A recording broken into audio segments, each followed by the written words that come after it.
25, 26, 27 3 दिन तक ये कार्यक्रम चलेगा और इसमें जो भी हमारी योजनाएं आई हैं और जनता को लाभान्वित किया गया है वो सारी चीज़ें बताई जाएंगी।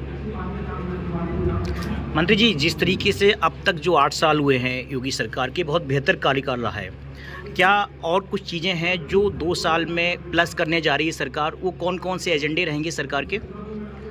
जब एजेंडा आएगा तब हम आपको बताएंगे, लेकिन फिलहाल जितनी योजनाएं जनहितकारी हैं वो सभी जनता के हित में ही हैं और जनता उनसे पूर्ण रूप से लाभान्वित हो रही है। पॉलिटिकली सवाल ले सकते हैं? पॉलिटिकली सवाल ले सकते हैं? आपकी सफलता की बात कर रहे हैं, महाकुंभ को लेकर लगातार विपक्ष हमला हो रहा है कि एआई पे भी सवाल उठाए जा रहे हैं, क्या कहेंगे? देखो, महाकुंभ एक ऐसा विश्वास और आस्था का पर्व है जिसमें प्रश्न उठाने का तो प्रश्न ही नहीं उठता, और जो लोग प्रश्न उठाते हैं वो भी आस्था से परिपूर्ण हैं, वो भी चोरी छिपे स्नान करते हैं और पुण्य लाभ लेते हैं। मंत्री जी, अलग लेकिन अब चूंकि विपक्ष की भूमिका अदा करनी है तो वो विपक्ष की भूमिका अदा कर रहे हैं, लेकिन ऐसा नहीं है कि उन्होंने स्नान न किया। मंत्री जी, सवाल थोड़ा अलग है क्योंकि ये 8 साल पूरे हुए हैं सरकार के, लेकिन जवाब जरूरी है। राणा सांगा को लेकर जो स्टेटमेंट आया था समाजवादी पार्टी के सांसद का, आज उन्होंने माफ़ी मांग ली है, तो आप इसको किस तरीके से देखती हैं? जो व्यक्ति गलती करता है उसको कहीं ना कहीं आत्मग्लानि होती है और अपनी आत्मग्लानि को वो माफ़ी के रूप में ही प्रदर्शित करता है। जब माफ़ी मांग ली है तो मैं समझती हूँ इससे बढ़ के कोई बात नहीं। औरंगजेब को लेके, उसकी कब्र को लेके ऐसे गंदे लोगों के बारे में जो है ना बात करनी तो उचित नहीं है।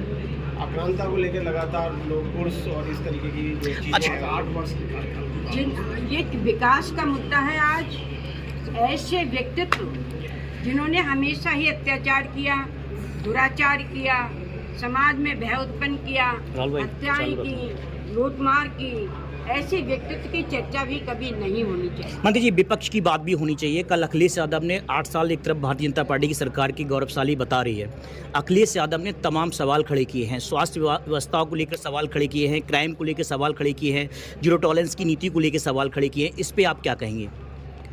ये लोकतंत्रात्मक है, ये राज्य है, इसमें सभी के लिए बोलने का अधिकार है और सत्ता पक्ष जब तक मजबूत नहीं होता, जब तक विपक्ष मजबूत ना हो, तो वो विपक्ष की जो भूमिका है वो मजबूत होनी चाहिए, जिससे हमें और बल मिले और कहीं कोई अगर किसी प्रकार की चीज़ ऐसी आती है कि जो जनहित में है तो हम उसको करें और इससे हमारी जनता लाभान्वित हो। आपको लगता है विपक्ष मजबूत है उत्तर प्रदेश में?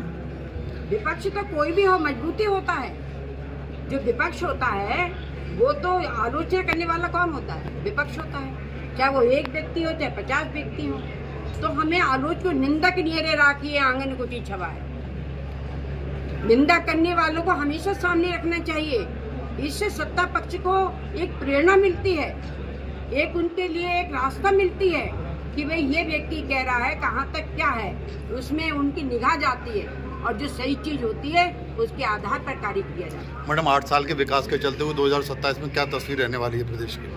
2027 में निश्चित रूप से गारंटी के साथ हमारी सरकार बनेगी। ठीक है मैडम, मुझे कोई रोक नहीं।